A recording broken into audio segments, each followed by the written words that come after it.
Welcome, folks, to Crypto News Global. I'm your host, Nick Toka. On today's show, why is Bitcoin price dropping today? We're going to go through it. Also, Bitcoin breakout above this level could set the stage for $208,000 top, says Analyst. All this and so much more on today's show.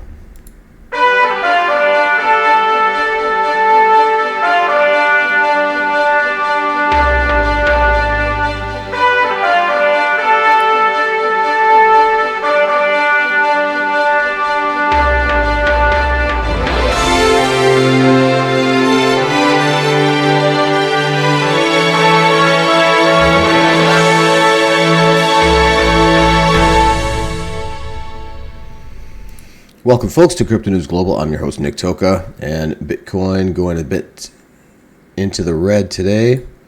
I suspect we will see a pump up now in the next few moments, but we shall see. We might end up retesting the 76,000 zone. Let's hope that's not the case, but it's very possible. The traditional financial markets were dumping again today, and I'm seeing that the Nikkei is also down already 6% for tomorrow. So we might see some pullbacks. I was really hoping for a full decoupling from the traditional financial markets and the BIDI, but I'm seeing that they're still following the same trends. Let's get right into some Bitcoin technical analysis and market watch. Right now, we're seeing Bitcoin at 80,277, down 2.5%. Ethereum down 6%, $1,538. Solana down 2.5%, 113. XRP down 1.5%, $1.98. Doge down 1%, 15 cents. Checking out the day, XCN. Where did they come from? I thought this coin was left for dead, but I'm happy to see that she's coming back with a vengeance. Up 45% for the day. Core up 7%. CRV up 15%. About a 60-40 split red to green. But XCN, I'm curious to see what the news is, but they're up 45%. And for the month, for the week, they're up 98% make that. Almost 99% now. Pumping, baby. Fartcoin up 80%. The percentages, I would say, are about, again, 60-40 in favor of the red for the week. Let's zoom out to the monthly. We're seeing a lot more in the green for the month now than we did a few weeks ago. Everything was in the red for the month, but now things are kind of going back and forth. It's almost a 50-50 split at this point, so that's definitely a good sign. Crypto and Bitcoin market cap. Currently, Bitcoin market cap $1.6 trillion, Ethereum $185 billion, XRP $115, make that $116 billion, Solana $58 billion, Doge $23 billion, Tron $22 billion, Cardano just under $22 billion. Total market cap is $2.51 trillion, with Bitcoin holding 63.25% of that. Ethereum 7.3%, XRP 4.6%. Currently, we are a 39 in fear in the Crypto Fear and Greed Index. Yesterday was extreme fear 18. Last week was a 25 in fear. There are 1,099 days left until the next Bitcoin halving 2028, and there's 158,292 blocks left to mine until that time. Total assets by market cap, we've got gold again way up there, $21.6 trillion, Apple $3 trillion, Microsoft $2.9 trillion, Nvidia $2.8 trillion, Amazon $2 trillion, Google $1.9 trillion, silver $1.7.5 trillion, Saudi Aramco $1.676 trillion, Bitcoin $1.6 trillion, and Meta $1.5 trillion. You can currently get 1,247 Satoshis for one fiat US dollar. The US debt clock shows us the current national debt is at $36,709 billion, up almost 9 billion from yesterday. That equals to 107,316 per U.S. citizen, or 323,049 per U.S. taxpayer. The Doge clock shows they have saved another $4 billion since yesterday. Savings per taxpayer. So the Doge committee there have saved $303 billion and climbing, and that is per citizen $2,700 per taxpayer. $2,700. Not bad for 3 months' work. Why is the Bitcoin going down today? Well, it goes into the China tariff. So sure, a pause was put on the tariffs for the rest of the world, but the China tariffs were increased now to 140% from 125%. So firstly, Trump did the right thing. I'm happy that he doubled down and, said, hey, I'm seeing what's going on in the markets. I'm seeing that the bonds were tanking. Everybody was pulling their money out of bonds. And, okay, let's put these tariffs on pause for 90 days. Takes a big man to, go away from his ego and say, okay, maybe this wasn't right. Let's try and correct this. So I'm actually happy. He did a good job about that. Nobody's happy about the markets, but at least he fessed up to it and made the change. These things were moving too fast, too hard. And, there were tariffs on countries that didn't even have a human population, right? It was just a blanket tariff globally. So I think they're going to put a little more research into it. And a lot of countries have come forth and want to negotiate these tariffs. So it's a good pause. Let's negotiate these things instead of just saying, everybody's got a tariff. But his negotiating tactic worked quite well because suddenly everybody was calling him. And he has learned pretty fast who the people that, or who the countries are that are going to work well with the states and who the countries are that aren't going to work well. There's still countries like Canada, like China, and we're putting reciprocal tariffs, and then there's other countries that are like, you know what, we are going to reduce our tariffs to zero. Israel did a good job of this. I think they were the first ones. Japan's done a good job of it. There are apparently 70 countries around the world that are saying, let's negotiate this. Let's remove all tariffs. Forget the 10%. Forget the 30, 50%, whatever you want to call it. And let's just go to zero. We are going to zero. And regardless of what the States does. So this is how you negotiate, folks. I heard the Canadian guys saying, well, we'll remove all our tariffs if the U.S. does it first. What are we, in kindergarten here? Doesn't Canada need the States more than the States needs Canada? The population of Canada is the same as the population of California. So wake up, folks to the north. I don't get it. After showing flashes of brilliance early in the day, Bitcoin price is now firmly trading under 80,000 amid fears of a steeper drop. The drop in the prices follow the release of U.S. economic job data as Bitcoin finds its bearing amid macroeconomic uncertainties. According to CoinMarketCap data, Bitcoin price slipped under 80,000 again after showing glimpses of promise early in the day. Bitcoin currently exchanges hands at 80,000, a steep drop of nearly 4% in the last 24 hours. Bitcoin price reached a daily high of 83.5 before reversing toward lows of under the 80 grand. Price is traded for as low as 78.5, leaving investors scratching their heads over the price performance.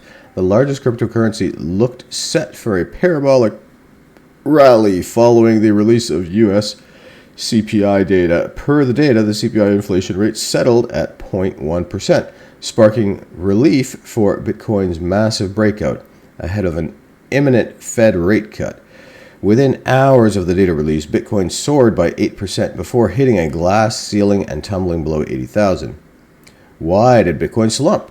The Bitcoin price decline is a response to rising global trade tensions stoked by the US and China. The back and forth tariffs are forcing the hands of investors to pull funds from risk-on assets to safe haven alternatives. Investors are funneling funds to gold and US treasuries, given Bitcoin decoupling from the tech-heavy S&P 500 to earn the tag as an uncorrelated asset. Bitcoin and other cryptocurrencies are facing dire risk of price slumps as a result to the China-US tariff war. Despite the positive fundamentals in the space, macroeconomic events are affecting Bitcoin in the short term. However, cryptocurrency analyst Axel Adler describes the macro-fueled slump as a healthy consolidation for Bitcoin price. Adler notes that despite the slump of Bitcoin price is still demonstrating resilience to external economic shocks. The current correction looks like a healthy consolidation rather than a sign of deep crisis, as holders perceive market and geopolitical risks less critically than the direct technological threats, said Alter. So let's hope they're right. It's a bit early to say. I really hope that this decoupling has taken place. Again, I'm seeing, the Nikkei is down. Let's check out where the Nikkei is down right now. And I saw the Nikkei was down, and then I looked at the Biddy, and the Biddy was also down. So let's just take a peek here. Well, it opened down 6%, and it's currently down 4.5%. So things did get a little better in the past half hour or hour, but still down 4.5% on any other week or month or year. The Nikkei being down 4.5% would be, world news, right? But in this past little while, 4.5%, that's jack all. But Bitcoin is looking for a breakout above this level, and if they hit this level, it could set the stage for what we're looking for, and that is a 208,000 top, says Analyst. Bitcoin Mayor multiple currently has its upper band located at 208,500. In a new post on X, analyst Ali Martinez has discussed the Mayor multiple of Bitcoin. The Mayor multiple refers to an indicator that keeps track of the ratio between the Bitcoin price and its 200 moving day average. One way to interpret the metric is as a measure of the distance away that the asset's value from the 200 moving day average. Historically, the 200 MA has served as a boundary between bullish and bearish trends for the cryptocurrency. So how far its price is from this important line can help indicate potential oversold and overbought conditions. More specifically, a Mayor multiple value of 2.4 or more has generally signaled that the asset is becoming overheated. Similarly, a value of 0.8 or under can suggest that the coin may be due to bounce back toward the 200 moving day average. Now, here is the chart shared by the analyst that shows the trend of the 200-day moving average of Bitcoin, as well as lines corresponding to the 2.4 and the 0.8 Mayor multiple levels over the past decade. We can't really zoom in here, but the red is the 2.4, the green is the 0.8, and the 200 moving average is navy blue, and the black is the actual Bitcoin price. So we're very firmly in the in the green area, which is the 0.8. So as he said, when we see it get to this low level, we could expect a pump. So even it's been actually following for the most part, quite below that. Here we've got in 2018, so the halving was 2016, so the year after the halving, so right about here we go, November. Now that we have our bearings, the cycle peak, November 2017. Then let's go to the next halving, 2020, and the year after the halving, 2021, we had our cycle peak right in about here, above the 200-day moving average. And if we get into 2024, 2025, we're sitting right at the end of the chart here. We're way below this moving average, and we are looking to gain to the red line at some point. So if we get there, it's going to be this $208,000. I am a firm believer that we will actually get there, but again, we're looking at the cycle peak, which generally is around October, November, the year after the halving. So we're looking at about 6 months from now. As is visible in the chart, Bitcoin has recently declined under the 200 moving day average, situated at 87,000. This means that the Mayer multiple has now dropped under the 1.0 mark, very, very close to the 0.8.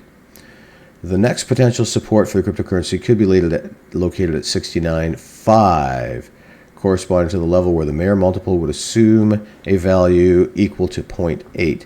Bitcoin has witnessed a surge in the past day, so it's currently closer to the retesting the 200 moving day average rather than falling back to the support.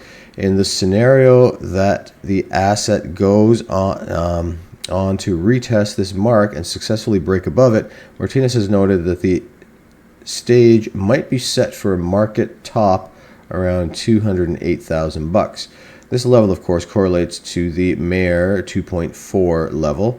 So far in the current cycle, Bitcoin hasn't made a single touch of this level. From the chart, it's visible that the bull run in the second half of 2021 attained this peak far below the line, but the cryptocurrency still spent time around it during the first half of the year.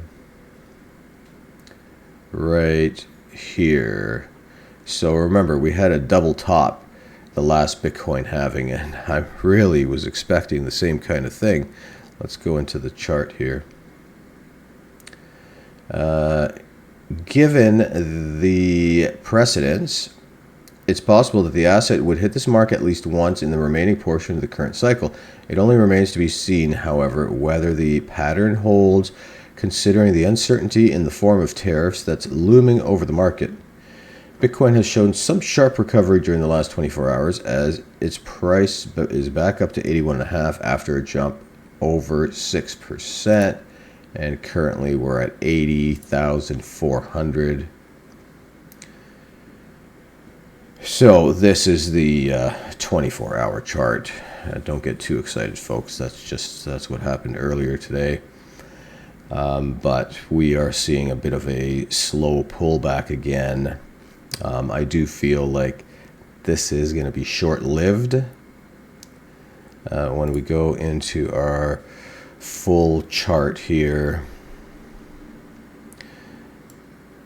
so I've got the 200-day, 50, and the 200-day moving average. So let's see which this is showing.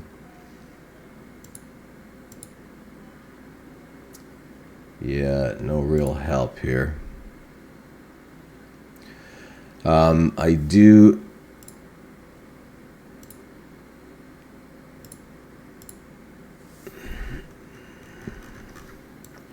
Let's zoom right in.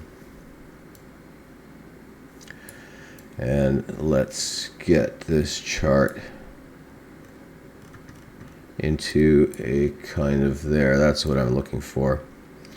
All right, so if we go into the last halving, 2020 was the halving mark. 2021 with the year after the halving. And here we've got this double peak.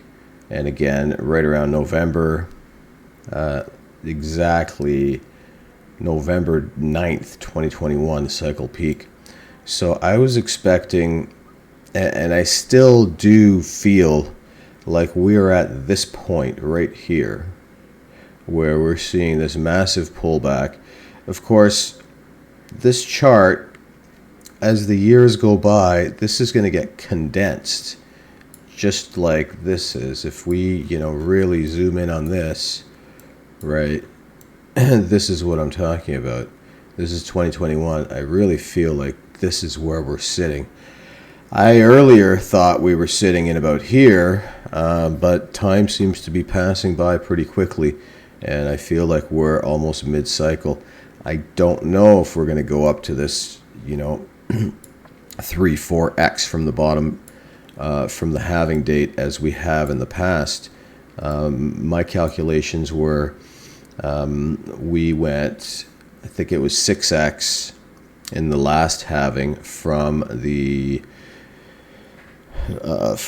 halving date to the cycle peak, and I was anticipating between a 3.5x and a 5x this cycle.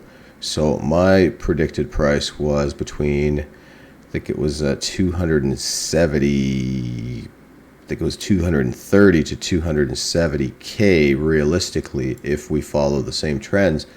But yeah, let's hope that, these cycles now are stretched out. We didn't see, I really feel like by now we would have been at 150K. It's a little surprising that we're not. I think the new presidency had a lot to do with it. Then we had the tariff talks. We also had the first time Bitcoin broke its last all-time high from the previous cycle before the halving this time, and that was largely due to the ETFs that came out, or the ETPs that BlackRock and the other 12 and now dozens and dozens of asset managers have Bitcoin. But originally that was January 10th of 2020, 2024. Big pump, kind of made it up to here. And then a lot of sideways action. Then we really pumped up, but we ended up in this head and shoulders pattern, which we've now closed off. So, if we zoom in here, we keep seeing that we keep retesting this same mark at 77,000 multiple times now. So something's got to give here, and I don't know if we're going to end up going sideways again like we see here for many months, or if this thing is then finally going to zoom up and to the right. Generally, Bitcoin follows the global M2 money supply. So let's take a look at that. All right, it really follows this. Let's refresh. And we see that at least the U.S. money supply is really picked up, compared to previous, right? It's really picked up. Another thing that it seems to follow is the ISM manufacturing, and we do see a big pickup here. This was, in fact, down quite a bit. When we get to this point, then you're going to see huge jumps, not only in Bitcoin, but the traditional financial markets as well. And again, with all of this manufacturing going back into the States, or at least the talk of it, I expected that this would have already shot up. Once we see this get past 50, I think we're really starting to look good. The global M2 money supply is ready to take off. The whole world is going to start printing money, and you can see a little bit that it's starting to peak here. It's not as sideways as it was. It's bouncing higher here. let's check the full chart here. Yeah, we do see that the vertical line, it's not quite a banana, but it's definitely getting a little bit steeper here. So this again is just the US national debt. Of course, if you guys haven't seen this chart before, in 1966 you see the US national debt $320,000, and now 36.5 trillion, as we cover every day on this show. But going back to the M2, this globally is going to pick up. The entire world is set to start printing a crap load of money, including the States, including Europe, including China. And these are really the three biggest markets in the world. Approximately $20 trillion per section. So US 20, I think it's 22 trillion. Europe altogether 20 trillion. China 20 trillion. So these sections are going to start printing money. It's a known thing. We already see it happening in the States. China has to start printing money coming up very soon, because their whole market crashed. Then their housing market crashed. Their interest rates currently are as low as you can get. So their interest rates are 1%. So there's nothing they can do except print money. On top of that, you've got the US now imposing 140% tariffs. So much of their exports, huge market in the States. This is why the whole world listens when the States talks. It's not because, superpower this, an army. No, it's because the consumers in the States buy so many things. So the rest of the world ships all their goods to the States, and the people of the States, because maybe their incomes are a little higher and, very developed nation, they're able to buy things, right? So this is why the markets all freak out when, we're going to put tariffs on you, because suddenly their cash grab, I guess you can call it, which is, the U.S., is not going to be there potentially anymore. So they're like, where are we going to sell our things? Our economy is going to tank now that we can't sell to the States, right? So, but Europe has said they're going to print over $1 trillion.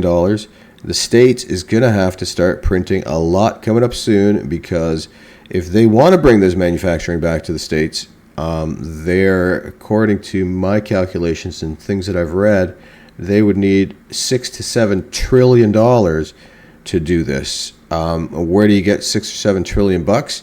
Well, if you've got a money printer, that's exactly where you get it from. They want to lower taxes, so they're not going to get it from taxes. The only place to get this $6 trillion is through printing more money. And again, the Bitcoin price follows the M2 money supply. The Bitcoin price also follows the hash rate, the global hash rate, how much mining is going on. And right now, as we speak, they are at an all-time high. So something's got to give. Prices of the Bitty, I feel like very shortly are going to spike without anyone even thinking about it or realizing it. The whales keep buying the Bitty. All the big rollers have probably now bought what they could in Bitcoin. The price has, again, gone up and down multiple times into this zone where there's support. So I don't know if the price is going to go below this 75 grand, 75, 76. It just seems like the price comes down there. Then it's more accumulation from, the whales, and they just keep accumulating and accumulating and accumulating. And the consumer, the other side of things, the retail side, doesn't know enough, gets freaked out and sells. And who's buying your biddy when you sell your Bitcoin? Well, the whales are picking it up. The nation states are picking it up. Pension funds are picking it up. The huge money around the world that can afford to buy these things, when they're not really using their own money, they're using other people's monies. It's like, when you put your money in the bank, well, suddenly the bank has all this leverage because they can go out and buy whatever they want, right? You and I, we can't afford 100 million, 500 million, something like that. But all of our money together put in the bank, they can afford to do whatever they want. All of our money together put into BlackRock, $12 trillion. Well, if they want to go out and buy something, they can go out and do it. So, all these asset managers and these banks, remember, folks, they're nothing without people. They get their wealth because they take your money, my money, and then they reuse it to go and lend it out or invest it and make more money off of it. So, great business model. Doesn't really help the common guy like you and me. Regardless, there is lots of money around the world, folks. There is approximately $900 trillion in assets out there. So go get yours. Make your money work for you. Now is a good time to buy the dip as usual. I mean, I've been buying the dip when I could. Whenever the prices go back to this, 78 or 80,000, I've been buying the dip. And I haven't just been buying Bitcoin. I've been buying the dip on things that are really way down and have a good potential. I've been buying the dip on Solana a lot. I've been buying the dip Algorand, Doge, Injective. I bought another couple good ones are AVAX, Toncoin, Polkadot, XRP. How could we forget XRP? These are good coins that are not going anywhere. Some of these shit coins are here today and gone tomorrow, so be careful with this shit coinery. I always say, fine, you want to take the risk, do so with 5% of your money, let's say, but that other 95%, put it in these safe coins. It's a good dip buying opportunity right now. And when you buy the dip, when you buy things at a low price, you don't have to wait as long to actually start making money. If you wait until everybody else is, till Bitcoin is in the news and everybody's saying, Bitcoin, the price is up, the price is up. Well, when you buy then, the price is already up. You're going to have to wait longer for the price to go higher.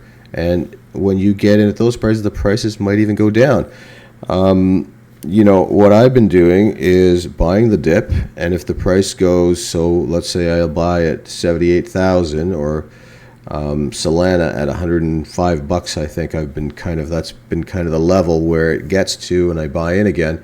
So if the price goes, Solana, for example, to $85, well, I'll buy it again, right? So then I'm averaging down over and over and over, and your average price goes down.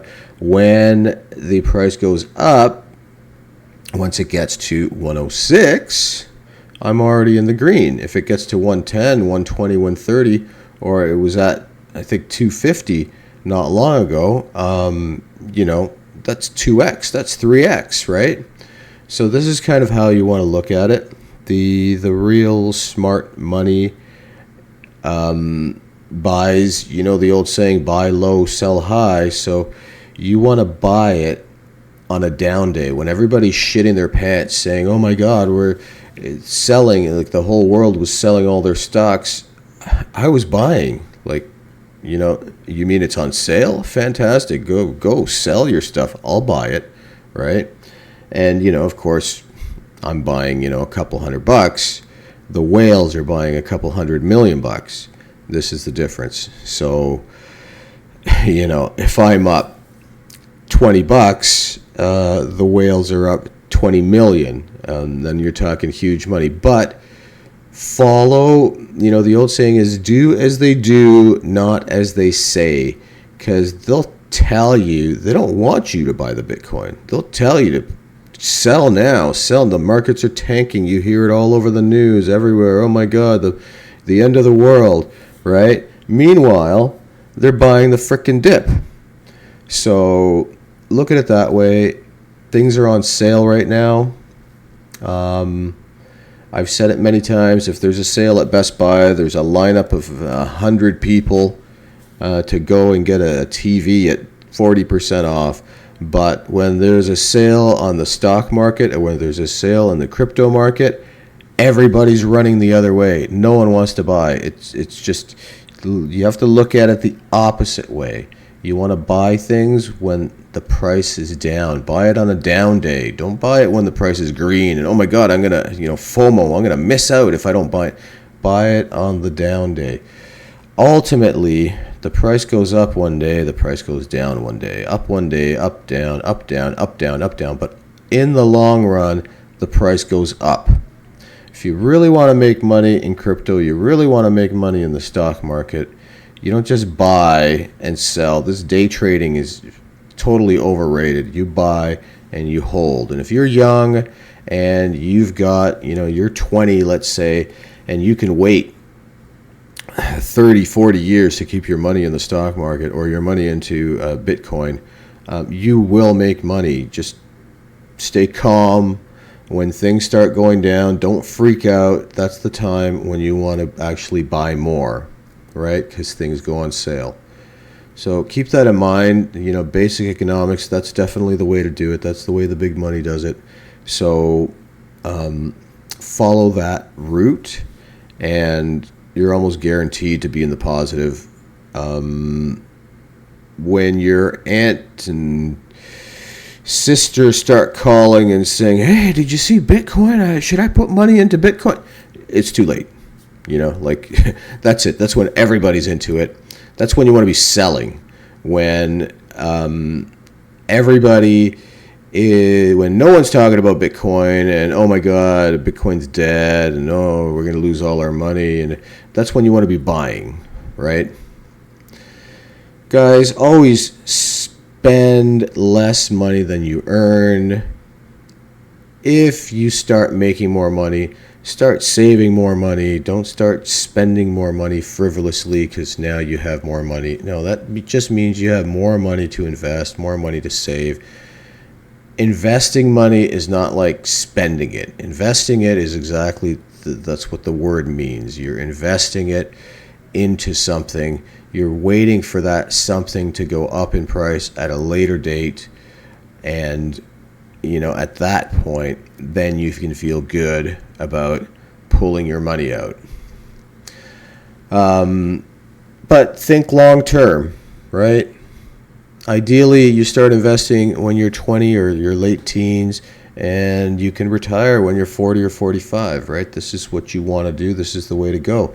If you've got a great idea, jump on that idea right away. Even if you're not ready, start, and you'll feel good about yourself. Whether it succeeds or not, you'll definitely feel good about yourself and fulfilled. Folks, when you're watching my show, I hope you feel like you are the show and not just part of the show. Having said that, I am hopefully going to reach 500 to 1,000 subscribers this year, and it would be great if you join me for that ride. So if you enjoyed this stream, please like, share, and hit that subscribe button, and we will see you on the next stream, folks. Thanks so much for joining.